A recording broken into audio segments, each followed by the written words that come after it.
guys! Happy Saturday here sa US, sa Illinois. So, welcome to Andrea Dredge TV again.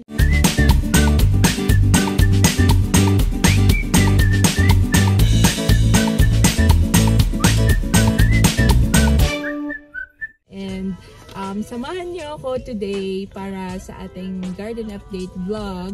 And ngayon, may mga few things tayo na gagawin para sa garden. First, yung bala kong bumili ng walk-in greenhouse. So, may nakita ako sa Aldi na walk-in greenhouse. Mura lang siya, nasa $40. Titignan natin kung okay siya at kung mag-work siya dun sa setup natin dun sa outdoor garden. Tapos, titignan din natin kung magiging effective yon sa ating garden. Samahan nyo ako today. Kasama ko si Klein. Ayun, nanonood siya. Hi, Klein! busy. Ayun. So, samahan nyo ko and si Klein. Punta kami sa Aldi. Mag-grocery din kami ng konti. So, sige. Samahan nyo kami, guys. Bye! Ayan, guys. So, papunta na kami papasok na kami ni Klein. Kuha muna kami ng cart ni Klein. Ayan, guys. Nakakuha na ako ng cart. And, papasok na kami ni Klein. So, si Klein yung makikita nyo parate sa vlog na to kasi nakatutok sa kanya yung camera. So, ayan. Kita nyo, madami na talagang items ngayon for spring. May garden soil din na binibenta ang Aldi. And mag-grocery na rin ako ng konti para sa next week. Kasi ubos na yung aming stock. So, ayun guys. Mag-grocery na rin ako at the same time. Tapos, samahan nyo ako, kunin natin yung walk-in greenhouse. Hopefully, meron pa. Kung hindi, punta natin isang Aldi kasi alam ko meron din doon. So, yun. Mag-grocery muna ako. Update ko kayo later pag kukunin na natin. Okay? Bye! Ayun, guys. So, ayan. Medyo marami na ako nabili. I can't help pag nasa Aldi. So, sobrang mura kasi. So, yan. Nakapag-grocery na tayo. Nakita nyo? So, ngayon kunin na natin. Samahan nyo ako. Hanapin natin siya. Wait lang. I-flip ko lang yung camera, guys. So, ayan, guys. Yung mga garden stuff nila. So, ako bibili ako na tong garden hose. Kasi wala pa ako na ito eh. I think magagamit ko to. Especially pag nag-uwi ako dun sa garden natin. Papakot natin siya dyan. Hanapin natin yung greenhouse na yan. So, ayan. Meron din pala silang wooden potting bench na nandito. $40 din. May wheelbarrow. Let me find it, guys. Saan na kaya yan? So, ayun guys, unfortunately, wala yung walk-in greenhouse dito. Nakakalungkot. Pero, punta natin isang Aldi, malapit. Pero, bayaran ko muna to, ha, guys. Kasi, yung mga papakalian at di ko mapili yun. So, yun. Samahan nyo ako, guys. Mag-check out muna kami nito. Okay? So, yun guys, nakabalik na kami sa car. Yun na yung pinamili namin. Hindi ko na binag kasi dami ko ng Aldi bag sa bahay. So, mamaya pag-uwi ko, ibabag ko na lang para mapasok ko lahat. Ayun. So, dito sa Aldi, dito malapit sa amin, walang available ng gusto ko. So, punta natin yung isang Aldi dito. Medyo marami namang Aldi close by. So, baka meron pa doon. So, yun. Samahan nyo kami guys. Quest namin ni Klein. Take 2 tayo. Bye! Ayan guys. Nandito na kami ulit sa Aldi. Kaya makapag-check ng buti. Lagot ako. Aksidente pa ako dito. Ayan. So, bababa muna ulit kami ni Klein. Update ko kayo dun sa loob. kung meron sila nung greenhouse na walk-in na gusto ko. So, yun guys, samahan niyo ako. Bye! Ayan guys, nakapasok na tayo ulit sa Aldi. And I have a feeling na meron pa sila. So, I'm hoping. So guys, ito na. Oh, yay! Marami pa sila dito guys. Ayan, yung hinahanap ko. Nawala dun sa kabila. So, kunin ko lang, medyo malaki siya, mabigat. So, tamahan niyo ako. Wait lang guys ha. So yun guys, medyo napagod ako. So may nakita pa ako isa guys. Kasi gusto ko ng composter. Wala pa akong ganito. And nag-isa na lang siya. Looks like gusto ko ditong bilhin. Kasi it will help me compose yung ibang mga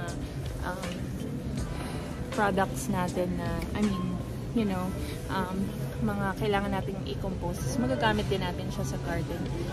I'll get this one guys. Kunin ko ulit. Lagot na ako kay Judge na to. Ayun guys. So, may nakuha tayo. Lagot ako kay Judge kasi sabi ko $40 ang bibiling ko. May nakita na naman ako. So, ayun. We'll see kung anong reaction niya mamaya. So, ayan. Masaya na ako guys na kumiti na kasi nakuha na natin yung gusto natin. So, and uwi muna kami ni Kane. And then, kain muna kami ni Kane and ni Claire then. So, yun, mamaya update ko kayo pag ready na ako. Okay? Bye! Ayun guys! Good afternoon. So, ayan, nakakain na kami ni Claire nung binili kong KFC. So, ayan. So, kung hindi nyo pala natatanong or hindi nyo napapansin, wala si Judge today. Ayan, nag-pick up na naman siya ng shift ngayong Saturday. 4 hours lang naman, pero meron din siyang group lunch with his workmates. So, ayun, kaya ako muna ngayon ang magbablog. Later, pagdating niya, tutulungan niya din ako dun sa garden natin. So, ayan, ngayon pala, i-update ko lang muna kayo dun sa mga plants natin na yung status ng mga plants natin dito sa ating makeup nursery plant nursery natin dito. So, yung sa taas, ayan, makikita nyo, yun yung broccoli and cauliflower. So, kung makikita nyo, iba-iba yung tubo niya. Yung iba, sobrang laki na. Yung iba, tama lang. So, yung ito naman, yung sunod na level is yung lettuce natin, yung meron tayong romaine, tsaka yung salad. So, yan. Nakita nyo, medyo malaki-laki na siya. Nagmumukhang lettuce na talaga siya. So, ayun. Meron pa tayo dun mga ibang yung Johnny Jump Ups natin. Yung dalawa dun is yung melon tsaka watermelon. Tapos, dito may mga broccoli tsaka cauliflower. Tapos yung cilantro natin. Tsaka bunching onions. Meron din tayo dun. So, ayan, ito na yung ating hot pepper and then yung sweet pepper natin. Kung makikita nyo guys, ang ganda-ganda nung itsura ng mga peppers natin. Nakakatuwa kasi ang ganda nung itsura ng mga leaves nila. And then, ayun, parami na ng parami yung dahon. And ito, eggplant, maliliit pa. Tapos, ayan, yung susunod, yung last natin na level dito, yung, ito yung mga eggplants natin na mga nauna, nag-germinate. Tapos, yan, malalaki na din sila. Tapos, yung mga tomatoes, and yung, ito, cucumbers, yan guys. Cucumbers. So, yung, kung makikita nyo yung tomatoes natin, yung mga leaves niya, nagko-curl. Or parang patay na siya tignan. Actually, guys, mga the past few days or a week ago, as in parang mamamatay na talaga yung tomatoes ko. Yung ibang leaves na fall out na. Sadly, may mali akong nagawa. So, very sensitive pala talaga yung tomatoes. So, na-overwater ko siya. Kaya, yung effect niya dun sa plants, kung makikita niyo is parang nagka-curl yung mga leaves. Tapos, nag-yellow siya. Yung mga yellow leaves, nag-fall off na siya. So, kung hindi nyo na siya makikita dyan, yung iba tinanggal ko na din. Kasi, konting hawak mo lang dun sa stem, nagpo-fall na talagang nahuhulog na yung stem. So, natatanggal na siya dun sa mismong main stem ng tomatoes. So, yun, lessons learned. Talagang, yung mga future tomatoes natin, kailangan talaga perfect yung water, or kahit hindi perfect, hindi talaga, mas mahirap daw kasi talaga ma-overwater yung plants kaysa sa ma-underwater siya. Kasi pag overwater, parang ang hirap habulin. Pero hopefully, magtuloy-tuloy yung recovery niya. Kasi ang ginawa ko, pinalitan ko yung soil niya ng medyo yung bago, tas hindi sobrang damp na soil. So far, mukhang nag-e-effect naman yung pagpalit ko ng soil. Tsaka ginamit ko yung tray natin dun sa gardener supply, na nagsa-self-water siya, yung meron dito na absorbing pad na nagbibigay lang ng water dun sa plants natin, sa tomato. So far nakikita ko maraming mga bagong new leaves na tumutubo dun mismo sa plant, sa tomato. So I'm happy na kahit papano naka-recover siya, kasi kung hindi, mag-start over ako ulit. So ayun, yun, update lang sa inyo. So yung purpose din nung greenhouse na binili natin is hopefully yun yung magamit ko na area para ma-harden off natin yung mga seedlings natin. Kasi ginagawa ko lang dito ko lang nilalabas sa may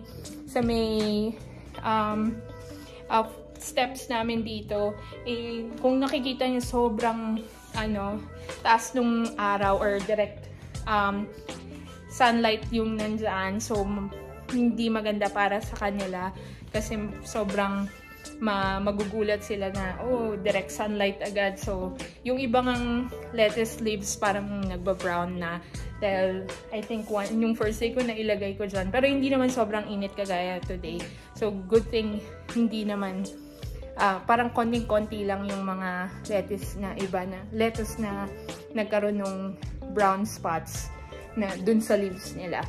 So, ayun. Ngayon, kunin ko na yung binili natin sa Aldi. Lalagay ko dun sa garden. Tapos, pakita ko sa inyo yung current status ng garden natin. Okay, bye! And guys, papasok na ako. Nakuha ko na yung ating mga binili. Sorry naman, magulo yung video. Ang hirap. So, yun. Pasok muna ako dito sa loob. At update ko kayo, guys.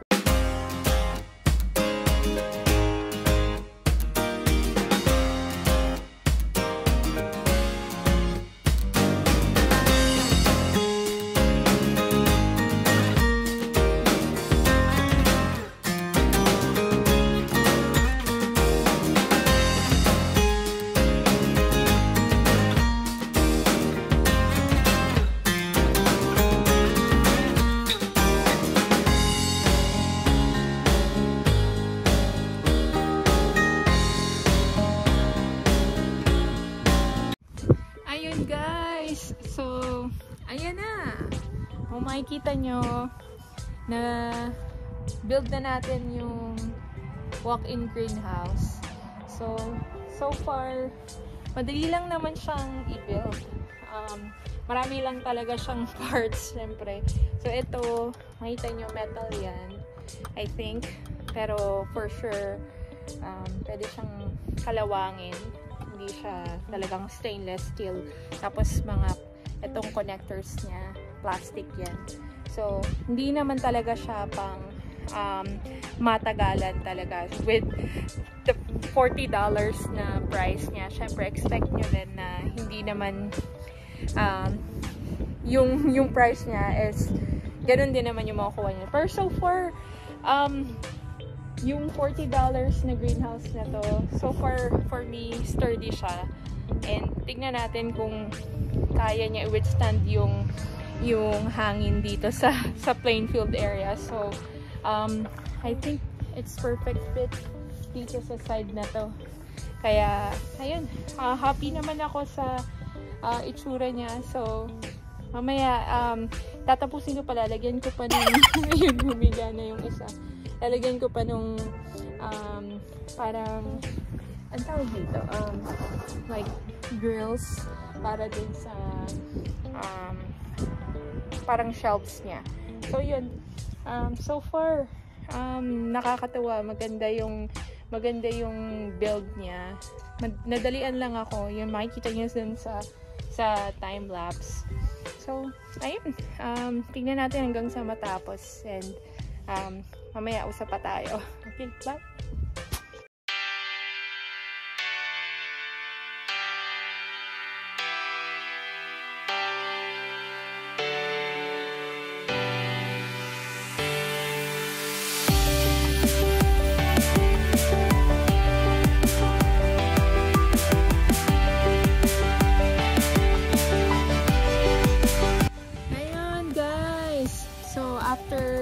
Ilang hours.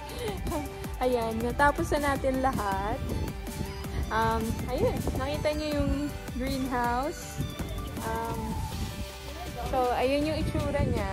Tapos yung isang binili natin, yung ano nga ba, yung compost bin. So, ayan. So, hindi pa ako marunong mag-compost. So, another learning na naman, which is exciting. So, tingnan natin kung makakagawa ba tayo ng compost natin para sa ating garden. Ayan. So, yung mga buckets, iayos ko dun sa loob. And, so far, sobrang saya ng experience sa paggawa nitong greenhouse natin. Ayun. So, thank you guys for watching the vlog. Thank you sa lahat and sa lahat ng suporta nyo. Yun, medyo pagod na, sorry guys. So, si Judge, dumating na siya actually, kaso pagod din dahil nag-work, tapos nabusog dun sa lunch nila. So, yan. Mukhang hindi ko magagawa ngayon yung drip irrigation kasi sobrang planning yung kailangan nun, tsaka kailangan ng maraming pipes papunta bawat dun sa bawat bed. So, I think another vlog na lang yun. And ayun, thank you guys for joining me ngayong video natin about the greenhouse. And yun, hopefully tuloy-tuloy nyo kaming supportahan. Watch out for more vlogs sa ating garden. Bye! Say bye, Flame! Say bye-bye! Say goodbye to the vlog! Say goodbye! Bye! Say goodbye! Bye! Ayun, so yun guys. Bye! See you again!